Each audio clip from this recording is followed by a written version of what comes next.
Le titre de ma prédication de ce matin est celui-ci. Progresser encore. D'accord ? Progresser encore. Alors, vous savez, c'est bien, j'aimerais bien faire une prédication avec une introduction, un petit développement, etc. Après on voit, vous savez, comme un bon film, on ne sait pas ce qui va arriver, etc.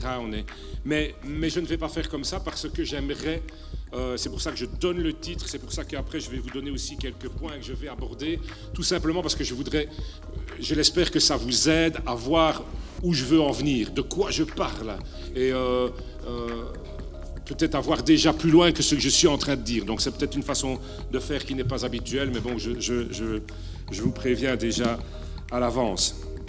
Donc voilà le titre, progresser encore. Ce que Dieu veut, c'est que vous progressiez.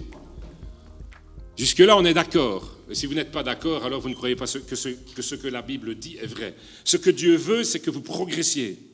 Ce que Dieu veut ici, je veux le dire plus précisément, ce que Dieu veut ici, c'est que l'Église progresse. Il veut que l'Église progresse.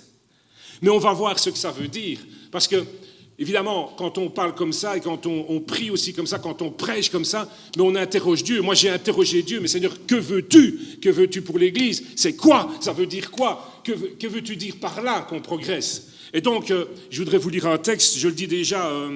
voilà, Alice, si tu peux afficher 1 Thessaloniciens, chapitre 4, verset 1, dans la version Colombe, seconde 1978, pour commencer. Voilà, seconde 78, la version Colombe, quoi. OK. Et on lit donc 1 Thessaloniciens 4, verset 1. Mais après, je vais aller plus loin, je vais aller jusqu'au verset 12. D'accord ? Ça va, tu l'as ? Oui ? OK. Bon, alors je le lis. Au reste, frères, nous vous le demandons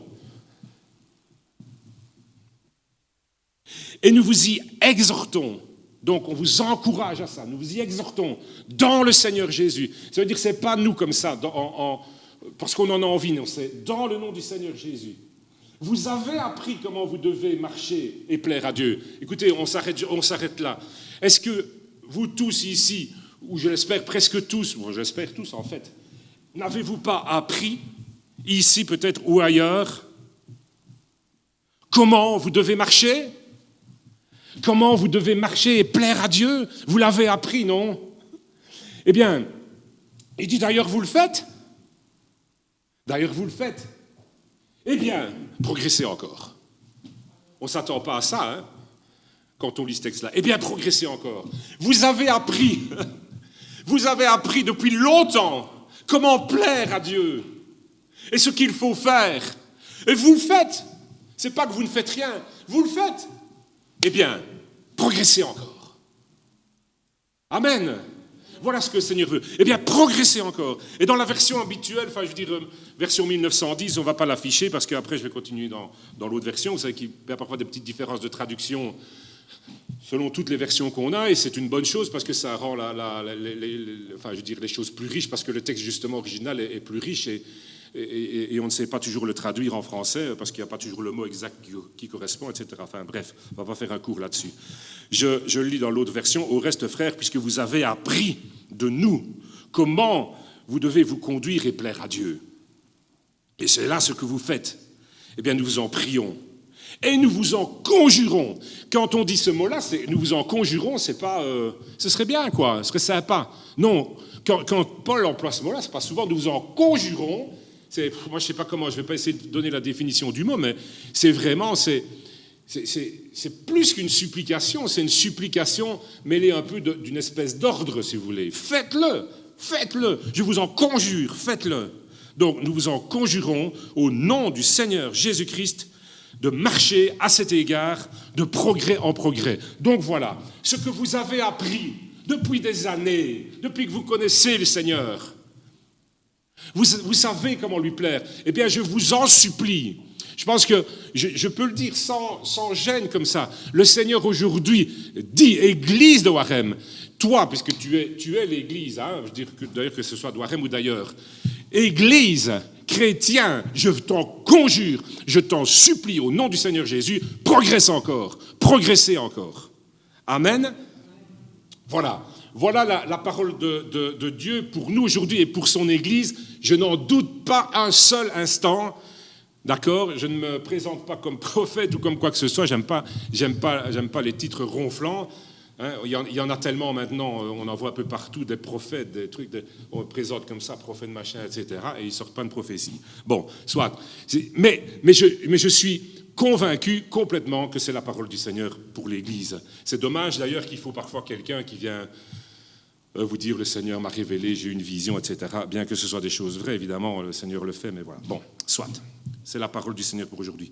Je voudrais faire une petite parenthèse. Ce n'est pas vraiment une parenthèse, mais c'est comme je vous l'ai dit, je veux vous donner un petit peu, pas le plan, mais un peu les directions que je vais prendre. Ça va, comme ça vous savez de quoi je parle. OK? C'est pour saisir plus facilement donc là où je veux en venir, même si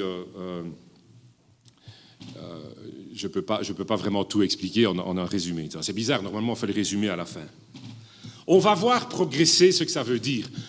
Plutôt, on va voir progresser en quoi? D'accord? Autre chose, et c'est bien pour ceux qui notent, comme ça vous pouvez noter, on va voir aussi que l'important, c'est d'être. Vous voyez, je suis, être, le verbe être. Et l'important, ce n'est pas ce que je fais, c'est ce que je suis. Et peut-être, on pourrait le dire encore mieux comme ceci, parce que ce n'est pas tout à fait exact si je le dis comme ça. L'important, c'est ce que l'on fait à cause de ce qu'on est. Vous me suivez? Bon, en tout cas, on va voir ça plus tard. Alors peut-être, on va aussi aborder ce point qu'à un moment donné, peut-être vous vous apercevez dans votre vie, dans votre foi, que ça ne fonctionne plus. Vous dites, c'est bizarre, je n'ai rien changé. Avant, ça fonctionnait. Avant, ça allait. Avant, je sentais peut-être la présence de Dieu. Avant, il y avait ceci, il y avait cela. Je n'ai rien changé, mais ça ne fonctionne plus. C'est normal. Parce que Dieu n'est pas un Dieu statique. Et on l'a vu encore maintenant. On a vu qu'il faut... que le Seigneur veut plus. Je ne sais plus ce qu'on a dit encore dernièrement. Là, mais je dis, mais oui, c'est ça. Le Seigneur veut du nouveau. Il veut que l'Église marche de gloire en gloire, le connaisse de mieux en mieux. Et donc, une Église statique qui fait toujours la même chose, même liturgie, même bazar, même prédication, les gens qui ne progressent pas, eh bien, Dieu ne peut plus résider et rester dans cette Église comme avant, parce que les choses doivent changer. Voilà. Alors, je vous dis déjà ces choses un peu...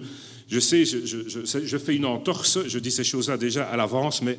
Vous voyez, c'est bien comme ça rentre, je pense. Je pense que c'est bien de le faire.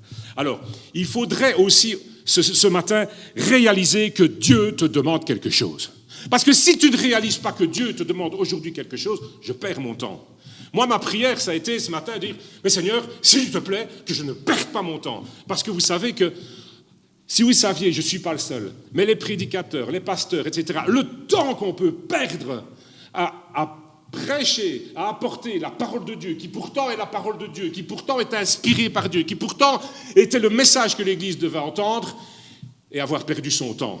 Parce que tu leur parleras, dit Dieu, mais ils ne t'écouteront pas. Voilà. C'est terrible, hein? Et aujourd'hui, ma prière, c'est que vous m'écoutiez, pas que vous m'écoutiez, non, mais que la parole de Dieu touche vos cœurs. Donc, il faut réaliser que Dieu a quelque chose à te dire aujourd'hui. Réaliser que tu dois progresser, que quelque chose... ou plutôt que des choses, aujourd'hui et à partir de maintenant, doivent être enlevées, doivent être transformées. Il y a des choses qui sont là depuis trop longtemps, dans l'Église, dans vos vies, dans vos cœurs, et auxquelles vous vous êtes habitués, mais elles doivent être enlevées. Jusque-là, Dieu a toléré, a dit oui, il faut que tu grandisses. Tu as un enfant, puis un adolescent. Mais aujourd'hui, il y a des choses qui doivent être enlevées.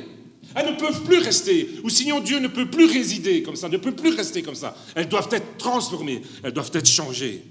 Amen. Il faut que vous compreniez que ce n'est pas normal de stagner. Ce n'est pas la vie chrétienne normale que de stagner. Non. Le chrétien progresse. Ce n'est pas une fatalité non plus que de dire, bon, maintenant je suis arrivé là, mais bon, voilà, je suis comme ça. Je suis comme ça. Non. Alors je ne sais pas ce qui doit changer. Je ne sais pas ce qui doit changer en moi, je ne sais pas ce qui doit changer en toi. Quand tu auras changé ces choses-là, quand tu auras progressé, il y aura encore d'autres choses. que le Seigneur changera, parce que lui, il va évidemment agir. Ce n'est pas que tu vas faire tout seul, Dieu va agir. Amen. Comprenez que Dieu ne vous a pas dit non plus que vous êtes arrivé, que vous êtes à votre maximum. Il faut que vous compreniez ça. On entend parfois certains qui disent « Ah, je remercie le Seigneur que je ne suis plus comme avant. » Bon. Et, voilà. Souvent, bon, voilà, ne réfléchissez pas trop là parce que vous risquez de pécher en pensant à des personnes qui vous ont déjà dit ce genre de trucs. Mais des fois, quand on entend des personnes qui disent ça, on dit « Oui, ouais. » Nous, on ne le voit pas trop. Ou qu'est-ce que ça devait être avant? D'accord? Voilà, alors il ne faut pas se contenter. Il ne faut pas se contenter. Il ne faut pas croire que le Seigneur dit « Bon, ça va, tu es à ton maximum, c'est bon, tu peux t'arrêter. » Non, ce n'est pas vrai. Parlons aussi, ce ne sera peut-être pas aujourd'hui, mais nous parlerons aussi de l'humilité. On parlera du cœur de David, etc., mais ce ne sera pas aujourd'hui, de l'humilité. C'est tout le contraire des excuses, l'humilité, vous voyez, parce que l'humilité, elle ne cherche pas des excuses. Oui, mais bon, voilà, ça a commencé dès la chute. Adam, il a directement trouvé des excuses. C'est pas moi, c'est Ève. Ève, elle a dit, c'est pas moi, c'est le serpent. Voilà. Mais ça, c'est pas l'humilité, c'est l'orgueil. Et l'orgueil précède la chute. Voilà, c'est terrible. Donc, il faut qu'on apprenne l'humilité. Je reconnais, je confesse, voyez, je me repens, je change de vie, pardonnez-moi, vous allez dire, oh, c'est une hérésie, je me reconvertis. Oui, parce que, moi j'ose dire ça, parce que convertir, c'est pas que la conversion, je parle de conversion dans le sens de faire demi-tour. Il y a des endroits, des passages, des choses dans nos vies qui ne sont pas converties. Ça veut dire qu'on n'a pas fait demi-tour, elles n'ont pas changé, elles n'ont pas été transformées. Et la conversion, c'est ça. Se convertir, vous le savez, je l'espère, ce n'est pas un jour j'adhère à une religion et puis je signe comme si j'étais membre de... Non, c'est pour ça qu'on n'insiste pas sur nos dénominations, etc. Elles servent simplement comme étiquette, parce qu'une étiquette nous indique ce qu'il y a dans l'emballage, c'est tout. Alors on essaye de donner la meilleure étiquette possible, mais ce n'est pas toujours facile. Il faudrait pour ça qu'on fasse comme les emballages dans les grandes surfaces. On met l'étiquette, on met rôti de bœuf, et puis peut-être, je ne sais pas, ouais, c'est peut-être un mauvais exemple, mais on met peut-être un autre plat, ou quoi, puis on met tous les ingrédients, etc., etc. Il faudrait des notes explicatives, parce que les mots changent toujours de sens. Enfin bon, bref, voilà. Il faut se repentir, il faut faire demi-tour. OK? Voilà, je vais aborder tout ça, mais je vous ai déjà un petit peu lancé ces choses-là, je pense que c'est bon. Comme ça... elle s'imprime déjà dans vos cœurs, je l'espère. Alors, progresser en quoi? On continue le passage maintenant. Ça va? On reste toujours dans la version La Colombe, second 78. Et on arrive au verset 2. Donc, le premier verset, je le répète, Paul dit aux Thessaloniciens, voilà, nous vous exhortons dans le Seigneur, vous avez appris de nous, comment vous pouvez plaire au Seigneur et vous le faites. C'est pas que vous le faites pas, vous le faites. Eh bien, progressez encore. Et puis, on arrive au verset 2.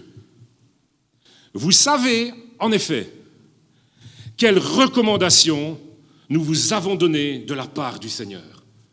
Vous n'en avez pas eu des recommandations de la part du Seigneur depuis des années? Eh bien, vous savez ces recommandations, vous les connaissez. Toutes ces recommandations que vous avez eues de la part du Seigneur. Ce que Dieu veut. Voilà, c'est clair, d'accord? Progresser. Et puis après, il explique encore, il est patient. Hein. Ce que Dieu veut, si vous ne le savez pas, c'est votre sanctification. C'est votre sanctification. On comprend? La sanctification, c'est quoi? Je ne vais pas faire tout un cours là-dessus, mais... c'est être saint. Être saint, c'est quoi? C'est être à part pour Dieu. C'est vivre pour Dieu. C'est pas être emprisonné.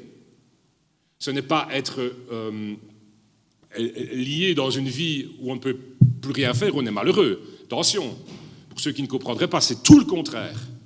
Parce que vivre pour Dieu, vivre dans la sainteté, c'est justement vivre dans la liberté. Bon, en tout cas, ce que Dieu veut, Si certains veulent poser des questions après, ils peuvent me les poser, mais je n'ai pas le temps de faire on en a déjà parlé d'autres fois, la sanctification, etc. Je n'ai pas le temps de faire un cours là-dessus. Ce que Dieu veut, c'est votre sanctification.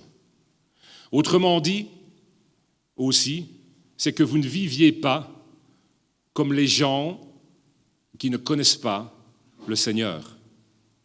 Que vous ne viviez pas comme des personnes qui n'ont pas été converties, c'est-à-dire qui n'ont pas eu leur pensée renouvelée par la présence de l'Esprit Saint dans leur cœur. Parce que l'Esprit Saint, quand il vient habiter dans ton cœur, il te parle. Il met dans ton cœur des choses. Peut-être il peut te mettre mal à l'aise vis-à-vis de certaines situations. Seulement, certains se convertissent, entre guillemets, mais résistent au Saint-Esprit jusqu'à ce qu'il se taise. Et puis alors, il s'étonne que le Saint-Esprit ne parle plus. Aujourd'hui, le Saint-Esprit veut parler et te parle. Ce qu'il veut, c'est ta sanctification. C'est que tu ne vives plus comme quelqu'un qui ne le connaît pas, mais que tu vives comme quelqu'un qui le connaît. Et quand Dieu dit « Je t'en supplie, fais ça. Je t'en supplie, ne va pas là. Je t'en supplie, ne fais pas ça. » Quand Dieu est en colère, vous savez pourquoi Dieu est en colère? Parfois, on dit parfois que Dieu est en colère. Il n'est pas en colère simplement parce que tu as désobéi. Vous savez, Dieu, il est, autosuffisant, il n'aurait pas besoin de toi dans l'absolu, ou besoin de moi, mais c'est parce qu'il t'aime, et parce qu'il sait que si tu ne fais pas ce qu'il te prescrit, ce qu'il te conseille, tu vas vers la chute et vers la catastrophe, et les gens se plantent parce qu'ils n'écoutent pas Dieu. Et Dieu est là, mais je vous en supplie, faites ce que je vous dis, je sais ce qui est bon pour vous, mais non, je sais mieux. Vous voyez, alors Dieu est en colère, mais sa colère ne manifeste pas un caractère mauvais qu'il y aurait en Dieu, ou quelque chose de dur, quelque chose qui manque d'amour. Non, elle fait partie de l'amour de Dieu, parce qu'il t'aime, il est en colère. D'accord? Vous suivez? Bon, je sais que je vous dis beaucoup de choses, mais bon, voilà, j'espère que vous en retiendrez quand même quelques-unes. Donc, ce que Dieu veut, c'est votre sanctification. C'est que vous vous absteniez de l'inconduite. Première chose. C'est que chacun de vous sache, je me suis dit, il va falloir un jour que je décide quand même à mettre des lunettes pour... bon. C'est que chacun de vous sache tenir son corps dans la sainteté, encore une fois, et dans l'honnêteté. D'accord? Vous voulez savoir ce que Dieu veut? Sinon, c'est pas ce que vous faites ici. On a vu, ce que Dieu veut, c'est que vous progressiez. Progressez encore. En quoi? Eh bien, voilà, une liste. Ben, évidemment, ce n'est pas une liste exhaustive. Une liste, progressez dans la sanctification. Vivez plus comme ne vivez plus, ne pensez plus comme ceux qui ne me connaissent pas. Laissez le Saint-Esprit changer vos pensées. Arrête de raisonner, arrête de réfléchir, de te justifier, de contester toujours avec Dieu, parce que c'est ça en fait. On conteste toujours avec Dieu. Ouais, mais je sais pas, parce que quand même, je dois pardonner, mais il y a ceci, blablabla. Tais-toi un peu et laisse le Saint-Esprit te parler et écoute-le. Et dis-lui plutôt, Seigneur, je ne sais pas comment je dois faire seulement ce que tu me demandes, parce que j'y arrive pas. Ok, maintenant tu m'écoutes, je vais te dire. Fais déjà ça, etc., etc. Mais le chrétien souvent n'est pas comme ça. Blablabla. Il prie, oh Seigneur, je te prie, s'il te plaît, bénis cette journée, et je te prie pour mes frères et mes sœurs et pour l'église, et ceci, cela, puis on n'écoute pas. Vous voyez? Et pourtant, on peut écouter, on peut méditer, on doit méditer la parole de Dieu. Bon. Ce que Dieu veut donc, c'est que chacun sache tenir son corps dans la sainteté et l'honnêteté, sans se livrer à une convoitise passionnée, comme le font les païens qui ne connaissent pas Dieu. Alors, c'est pas compliqué à comprendre. Hein. Alors, le problème, c'est, on dit « je connais Dieu ». Oui, mais, ok, mais si tu connais Dieu, c'est quoi connaître Dieu? C'est pas venir à l'église, hein, c'est pas ça seulement. C'est bien de venir à l'église, mais c'est pas ça. Que personne, en affaires, n'use envers son frère de fraude ou de cupidité. Oh non, je fraude pas. Bon, ça va, ok, tu le dis, tant mieux. Et de cupidité, alors, vous savez ce que c'est la cupidité? C'est à moi. Et puis c'est à personne d'autre et je ne partagerai pas. C'est ça la cupidité. La cupidité aussi, c'est avec Dieu. On ne donne pas. On ne veut pas parce qu'on tient à ses sous. Voilà, comme si ce n'est pas Dieu qui nous les donnait. Bon, soit. Le Seigneur fait justice de tout cela.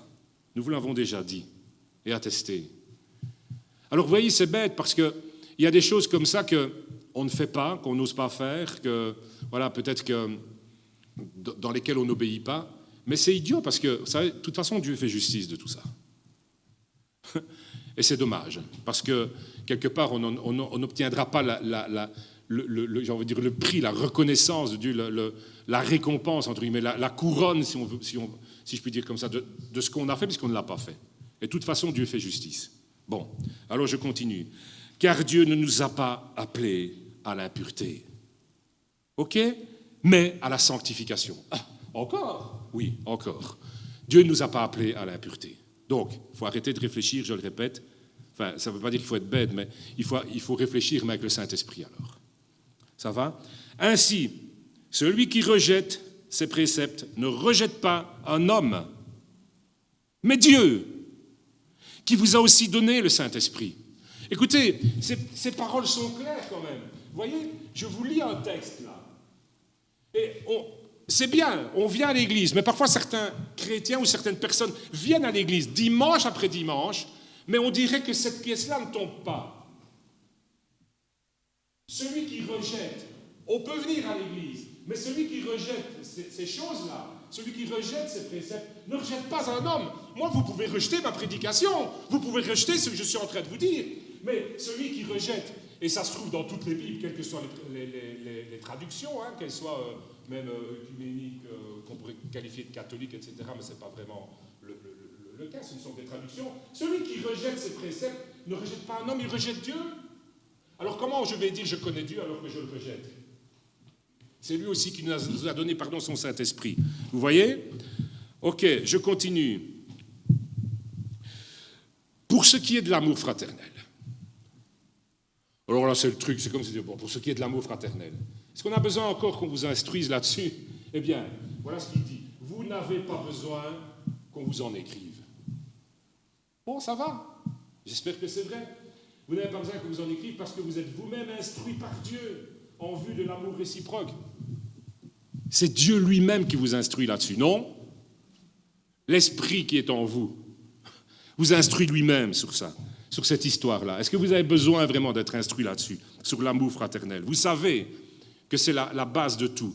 Dieu est amour. Alors, verset 10, c'est aussi ce que vous faites envers tous les frères de la Macédoine entière, etc. Donc, il cite là un point bien précis d'une chose qu'ils ont faite envers les frères de la Macédoine, mais en tout cas, il leur dit, oui, c'est ce que vous faites, vous avez de l'amour, c'est bien, vous en avez. Mais, nous vous exhortons, frères, à progresser encore. Waouh ! Alors, vous n'avez jamais lu ce texte-là ? Dis-moi, qui n'a jamais... Enfin, non, je ne vais pas faire comme ça, mais qui a déjà lu ce texte ? Vous avez déjà lu ce texte quand même. On en a déjà entendu parler plein de fois. Vous qui êtes chrétiens depuis des années, vous avez tous lu au moins Thessaloniciens, les épîtres de Paul. Vous avez déjà lu ça. Si vous avez déjà fait attention à ça. Vous savez ces choses-là. Eh bien, progressez encore. Progressez encore dans l'amour. Progressez encore dans l'amour. Nous vous exhortons, frères, à abonder toujours plus dans cet amour, à mettre votre honneur à vivre en paix, à vous occuper de vos propres affaires. C'est important, hein, ça. Des fois, c'est bien, on doit donner son avis, parce que celui qui aime, il dit la vérité, mais parfois, on doit s'occuper de ses affaires aussi. J'ai pensé à ça, je me dis même dans l'Église. Parfois, c'est incroyable le nombre de conseils qu'on peut recevoir en tant que pasteur. Ouais. Et ancien, je suppose aussi. On est censé, bon, évidemment, en toute humilité, évidemment, moi j'accepte les conseils, c'est pas ça, j'ai besoin de conseils. Mais c'est quand même bizarre. Les gens se mêlent des affaires qui ne sont pas les leurs, alors qu'on a été désignés pour faire ce travail-là. Et au lieu d'entendre et d'écouter les conseils des personnes que Dieu a qualifiées pour ça, c'est le contraire qui se passe. Mais soyez humbles, vivez en paix, et occupez-vous de vos propres affaires. Je pense que c'est quelque chose qui est valable aussi pour l'Église. Occupe-toi de tes propres affaires dans l'Église et pas de celles qui ne te concernent pas. C'est vraiment important. Et je vous exhorte aussi à travailler de vos mains, tout comme nous l'avons recommandé. Je termine au dernier verset. Tout cela pour que vous vous conduisiez honnêtement envers ceux du dehors et que vous n'ayez besoin de personne. Voilà.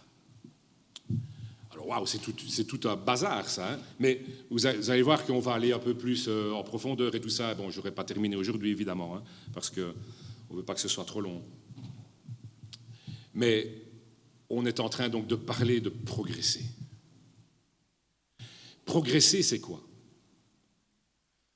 Non, je ne vais pas essayer de donner une définition du dictionnaire et des choses comme ça, non. Vous savez ce que c'est progresser. Mais est-ce qu'il s'agit, quand le Seigneur nous dit, vous connaissez ces choses, vous les faites même, eh bien progressez encore. Est-ce qu'il s'agit de faire plus? Est-ce que, parce que je ne pense pas, d'emblée je vous le dis, c'est pas ça. Parce que certains risquent de recevoir ce message en disant « Quoi, mais moi je suis déjà, ça va pas, il y a des choses qui ne vont pas dans ma vie, je suis fatigué, etc. » Je ne sais pas, peut-être tu passes par un moment difficile et je sais ce que c'est. Aussi. Non, c'est pas ça progresser. Ça ne veut pas nécessairement dire faire plus. Ça ne veut pas même nécessairement non plus dire faire mieux. Vous allez dire, ben comment ça? Oui, je parle d'un point de vue professionnel. Par exemple, tu fais quelque chose dans l'église, peut-être tu chantes. Ça ne veut pas dire progresser, ça ne veut pas dire nécessairement tu dois chanter mieux, tu dois plus t'exercer, tu dois plus répéter. Voyez l'exemple. Non, ce n'est pas ça que ça veut dire. Bien que toutes ces choses-là soient bonnes, d'accord? C'est pas mal de faire plus. C'est pas mal de faire mieux, c'est pas mal d'être plus professionnel, c'est pas mal non plus d'avoir un ministère qui soit approuvé de tous, mais c'est pas ça. Ces choses-là ne sont pas mauvaises, mais, j'en reviens à ce que je vous ai dit dans mon petit résumé au début, l'important, ce n'est pas ça, l'important, ce n'est pas de faire, mais d'être. L'important, ce n'est pas ce que tu fais, mais c'est ce que tu es. Voyez-vous? Et c'est dans ce que tu es que Dieu veut que tu progresses. Autrement dit, ce que Dieu veut, c'est que ton cœur continue à être transformé. Ce que Dieu veut, c'est que tu acceptes que Dieu, parce qu'il le fait lui aussi, tu as ta part, il a sa part, que tu acceptes que Dieu continue à transformer ton cœur de progrès en progrès, afin que tu marches de gloire en gloire avec lui. Amen. C'est ça que Dieu veut. L'important, ce n'est pas ce que je fais, ou plutôt, l'important, c'est ce que je fais, comme je l'ai dit tout à l'heure, à cause de ce que je suis. Donc, il y a apparemment quelque chose qui peut sembler contradictoire là-dedans, en tout cas paradoxal. Souvent, on dit, mais l'important, c'est pas ce qu'on fait, d'accord? Et d'un autre côté, on dit que que aimer Dieu, c'est obéir à ses commandements. Alors finalement, on dit, mais moi, je ne m'y retrouve pas là-dedans. D'accord? Quelqu'un qui dit qu'il aime Dieu, il dit, mais j'aime Dieu, mais tu n'obéis pas. Je suis chrétien, non pratiquant. Tiens, la belle affaire. Moi, je suis plein de choses non pratiquant. Oui, évidemment. Mais j'essaie surtout de ne pas pratiquer les mauvaises. Bon, voilà.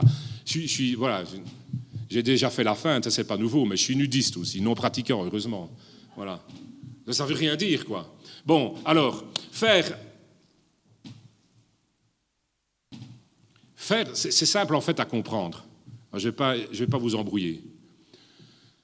Je ne fais pas les choses pour Dieu parce que je veux être pardonné, parce que j'ai peur, parce que je veux gagner mon salut, parce que je suis religieux, parce qu'on me l'a dit. Non.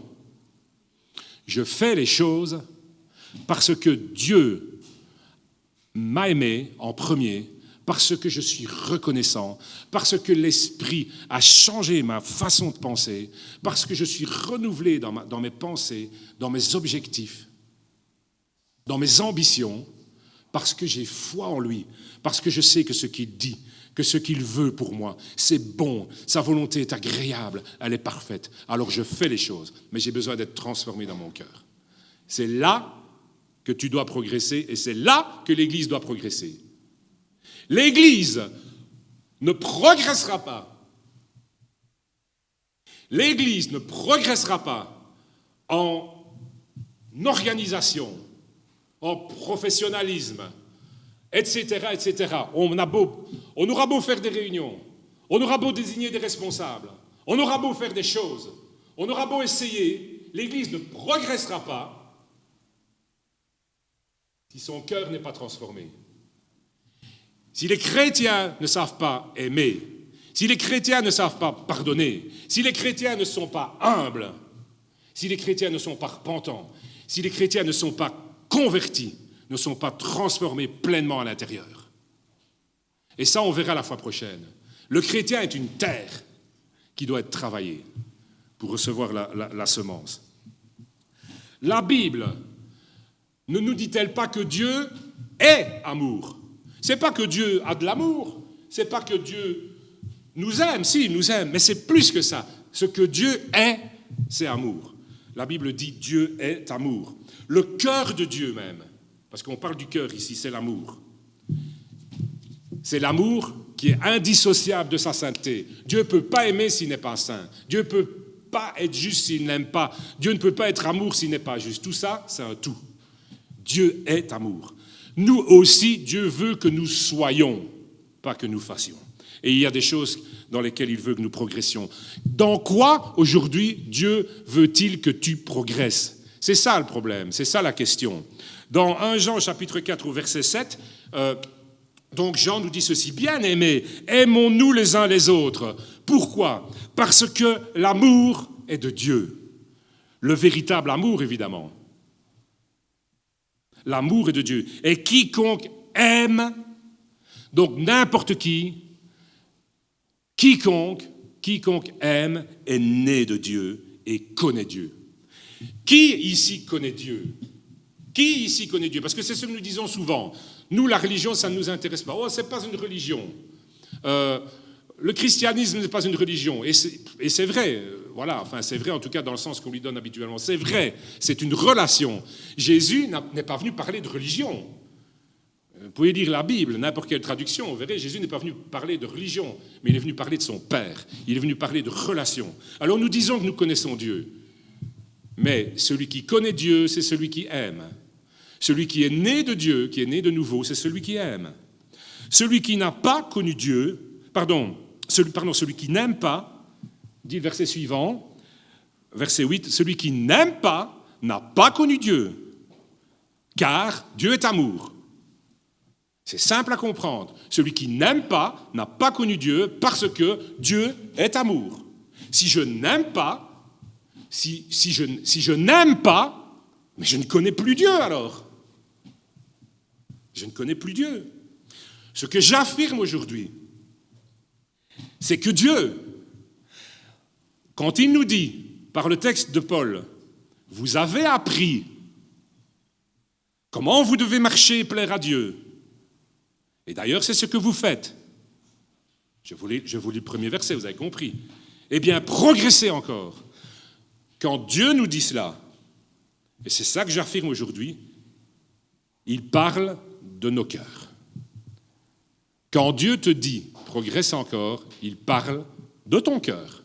Il parle de mon cœur, pas d'autre chose. Les choses viendront naturellement après, et elles ne sont pas mauvaises en soi. On a lu également dans les versets 9 et 10, pour ce qui est de l'amour fraternel, il s'agit bien du cœur, n'est-ce pas? Vous n'avez pas besoin qu'on vous en parle. Vous savez vous-même, vous avez été instruit par Dieu lui-même en vue de l'amour réciproque. Mais nous vous exhortons, frères, à progresser encore. Il s'agit du cœur. Vous m'avez saisi? Vous m'avez compris? Ce que Dieu veut, c'est ça. C'est des cœurs qui soient changés, qui soient transformés. Voilà ce que Dieu veut, pas autre chose. J'affirme cela vraiment avec force et conviction aujourd'hui. Ce fameux ministère, ou ces fameux ministères qu'on veut du jour, moi j'ai mon ministère dans l'Église, etc., etc., quel est mon ministère, etc., enfin, quelle est ma place, tout ça. Ce fameux ministère, il grandit quand Dieu transforme le cœur. Il grandit uniquement quand l'amour grandit. Le reste, vous savez, ce n'est que paraître. Le reste, ce n'est que séduction. Il y a même des églises où il y a beaucoup de séduction, parce qu'il y a beaucoup de paraître. Mais ce qui est important, c'est le cœur. Alors, je termine par ce dernier petit point. Réalise qu'aujourd'hui, Dieu te demande quelque chose. Moi, je ne sais pas quoi. Dieu, aujourd'hui, te demande quelque chose. Si c'est trop lourd à entendre pour toi de le dire comme ça, je vais le dire autrement. Réalise aujourd'hui que Dieu veut changer quelque chose. Parce que si je dis Dieu veut que te demande quelque chose aujourd'hui, allez, c'est parti, on commence, on raisonne. Oui, mais je n'arrive pas. Oui, mais il y a ceci. Oui, mais il y a cela. Pitié. Je ne sais pas comment dire, mais avec gentillesse, je le dis. Tais-toi, s'il te plaît. Tais-toi. Arrête de parler. Arrête de parler. Dieu veut transformer quelque chose en toi maintenant, qui dure depuis trop longtemps. Et maintenant, Dieu a dit oui, ça ne marche plus. Ça ne marche plus parce que c'est le moment. Tu ne me vois plus. Oui, c'est normal parce que c'est le moment où cette chose-là doit changer. Où je veux enlever ça. Alors maintenant, écoute-moi. Je sais que tu n'y es pas arrivé jusqu'à présent. Je sais que tu n'as pas fait ça. Je sais que ceci n'a pas fonctionné. Mais maintenant, je veux faire quelque chose. Alors, laisse-toi faire. Et arrête de parler. Je peux pas mieux expliquer que ça. Je sais que moi, je ne suis pas dans les cœurs de tout le monde. Je peux pas, voilà. On ne fait pas ici de la cure d'âme, je ne peux pas. Et puis, je ne suis pas Dieu. Mais essaye de comprendre ça. Et puis, accepte. Dis, mais qu'est-ce que Dieu veut? Qu'est-ce que Dieu me dit? Et puis alors, mais tais-toi, vraiment, c'est la parole. Tais-toi parce que tu vas dire, ouais, mais bon, ça... Non, fais au moins le premier pas que Dieu te demande de faire. Aujourd'hui, réalise que Dieu te demande quelque chose. Aujourd'hui, réalise que Dieu veut faire quelque chose. Réalise que Dieu veut que tu progresses, que c'est lui qui va faire quelque chose lui-même avec ton aide. Et donc, réalise que des choses doivent être enlevées et transformées aujourd'hui. Pas demain, aujourd'hui, parce que c'est le jour. Comprends que ce n'est pas normal, je répète ce que j'ai dit tout à l'heure dans ma petite introduction, que ce n'est pas normal de stagner. La vie chrétienne n'est pas une vie où on stagne. La vie chrétienne est une vie où on va de progrès en progrès. Que ce n'est pas une fatalité d'être ce qu'on est. Non, c'est faux, ou sinon on perd son temps. Ou sinon la parole de Dieu n'est pas la parole de Dieu, et elle l'est.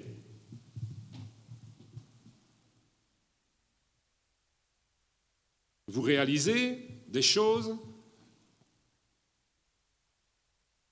J'ai demandé une minute de silence.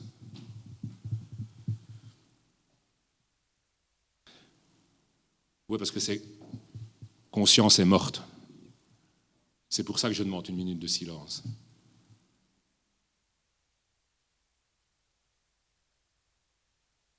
C'est un peu de l'humour, hein? On prend une minute de silence quand quelqu'un est mort. Mais parfois, c'est conscience qui est morte. J'espère que conscience n'est pas morte. Parce que, oui, si tu espères progresser, si tu espères aller de l'avant, alors que ton cœur est laissé à l'abandon, dans le même état, dans tel et tel domaine depuis longtemps, j'ai peur que bientôt il soit trop tard pour appeler SAMU. Enfin, c'est en France qu'ils disent ça. Vous voyez? Mais qu'il faille appeler le croque-mort. Si conscience est morte, c'est trop tard. C'est pour ça que je demande une minute de silence. Donc, oui, pour réfléchir, mais s'il vous plaît, n'attendez pas qu'il soit trop tard.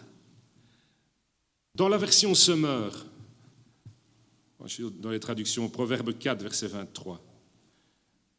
Le psalmiste dit ceci, par-dessus tout. Donc, il n'y a rien de plus important, dit-il, par-dessus tout. Veille soigneusement sur ton cœur, car il est la source de tout ce qui fait ta vie. On entend souvent, peut-être l'autre traduction qui est aussi bonne, bien sûr, « Garde ton cœur plus que toute autre chose, car de lui viennent les sources de la vie. » Dis-toi que, parce que le chrétien, c'est comme ça. Dans nos églises, on a plein de chrétiens qui sont cardiaques et ils croient qu'ils vont gagner le marathon. Ils croient qu'ils vont courir le marathon, alors qu'ils sont cardiaques. Vous me suivez? Bon, je ne sais pas si vous m'avez compris. Si tu es cardiaque, ça veut dire si ton cœur est en mauvais état, n'essaye pas de courir le marathon, n'essaye pas de servir même, de progresser dans ton service, dans l'église, dans ceci, dans cela. Ça ne sert à rien. Tu es cardiaque. Peut-être un peu, beaucoup, je ne sais pas, mais tu es cardiaque. Fais-toi soigner. Il y a le meilleur des médecins là. Mais garde ton cœur, veille sur ton cœur, laisse-toi soigner par Dieu, laisse-lui transformer ton cœur. Amen. Amen, ça veut dire je suis d'accord. On ne peut pas progresser avec un cœur malade. Il doit être soigné. D'accord? Aujourd'hui, c'est le jour où tu dois permettre à Dieu de transformer et de soigner ton cœur. Alors un cœur malade, et je termine par là, un cœur malade, on le reconnaît par certains symptômes. J'ai dit symptômes, d'accord? J'ai dit symptômes, ça ne veut pas dire que symptôme, ce n'est pas la maladie en elle-même, le symptôme, d'accord? Pourquoi il y a ça? C'est-à-dire, un symptôme, on se dit, j'ai la tête qui tourne. Oui, mais bon, je n'ai pas la maladie de la tête qui tourne, ça vient de quelque chose, d'accord? Bon, ok? Alors, on reconnaît un cœur malade à quoi?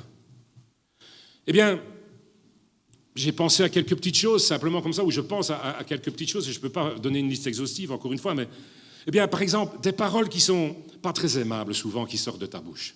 Mais ça, c'est un symptôme. C'est le symptôme d'un cœur malade. Des paroles, voire parfois, qui sont haineuses, même, envers les autres. Eh bien, ça, c'est le symptôme d'un cœur malade. Il faut le soigner. Il faut le soigner d'urgence, parce que la mort, c'est la mort qui arrive. Je ne rigole pas avec ça. Des jalousies, des envies, être envieux, des médisances, toutes ces choses-là. Ce sont des symptômes d'un cœur malade. Les convoitises du monde, etc. Tout ça, des symptômes. La colère, aussi, récurrente. C'est le symptôme de quelque chose. Tu cries, tu te fâches sur tes collègues, peut-être sur des proches. On te connaît peut-être aussi pour ton caractère compliqué. Peut-être au travail, peut-être dans l'église, je ne sais pas. Mais ce sont des symptômes. Tu ne pardonnes pas vraiment. Tu ne donnes pas beaucoup d'amour. Tu es rancunier. Je ne sais pas moi, je ne peux pas tout citer. Peut-être tu essayes de cacher ta cupidité, ton égoïsme, etc. Ce sont des symptômes d'un cœur malade. Tu es un peu malhonnête. Je le fais exprès de dire un peu, parce que si je dis tu es malhonnête, mais non. Alors un peu. Mais un peu malhonnête, c'est malhonnête. Un peu menteur, un peu tricheur. Un peu menteur? Comment ça, mais le père du mensonge? C'est un chrétien qui ment, comment c'est possible? Un peu? Quoi, un peu? Mais un peu mentir, c'est mentir. Jamais mentir. Il y a quelque chose qui est malade. Peut-être tu as des problèmes relationnels. Tout ça sont des symptômes. Des symptômes que ton cœur a besoin d'être réparé et soigné par Dieu. Cette parole, progresser encore et abonder toujours plus dans cet amour, est adressée à toi aujourd'hui et est adressée à l'Église aujourd'hui. Est-ce que je dois le répéter, ça? Cette parole, elle est pour toi et elle est pour l'Église aujourd'hui. Je vous en supplie, je vous en conjure, écoutez ces paroles, que je n'aie pas perdu mon temps une fois de plus. Une fois de plus. Cette parole est adressée à l'Église. Et je dois dire que si tu ne te sens pas concerné, peut-être que j'ai oublié un symptôme. Ouais. C'est le manque d'humilité devant ton Dieu. Ouais. Alors, je conclus. Et le groupe de louanges va chanter un chant qui est à propos. Vous allez lire les paroles. Un chant qui dit « Un cœur d'adorateur, un cœur d'adorateur, un cœur qui te désire ». Et vous allez lire ces paroles. Vous allez chanter. Vous n'allez peut-être pas le chanter, vous allez voir les paroles, vous allez prier. Et vous allez vous approcher de Dieu pendant ce temps-là. Aujourd'hui, je t'encourage à faire cette prière de David. David, cœur selon Dieu, qui a dit ceci dans un psaume, « Ô Dieu, crée en moi un cœur pur, renouvelle en moi un esprit bien disposé. » Renouvelle en moi un esprit bien disposé. Oh mon Dieu, change mon cœur. Ça, c'est une prière d'humilité. Fais cette prière, mais aussi fais ta part. Sois humble, repens-toi. Et pour se repentir, il faut confesser les choses, c'est-à-dire il faut les dénoncer. Parce que le médecin ne soigne pas une maladie qui n'existe pas ou qu'on nie, quoi. Et le médecin, c'est Dieu. Seigneur, je suis malade, soigne-moi. Et moi aussi, je vais faire ma part. Je vais prendre ton ordonnance. Je vais aller à la pharmacie. Je vais me soigner. Fais demi-tour là où tu dois. Donc fais ta part. Fais cette prière, mais fais ta part. Voilà. Tu n'es pas obligé de rester comme ça. Tout ne dépend pas de Dieu. Parce que Dieu te donne aussi les capacités à faire certaines choses. Dieu t'exhorte aussi à faire des pas de foi dans certains domaines qu'il te montre maintenant. Il t'exhorte aussi à faire des pas de foi. Amen.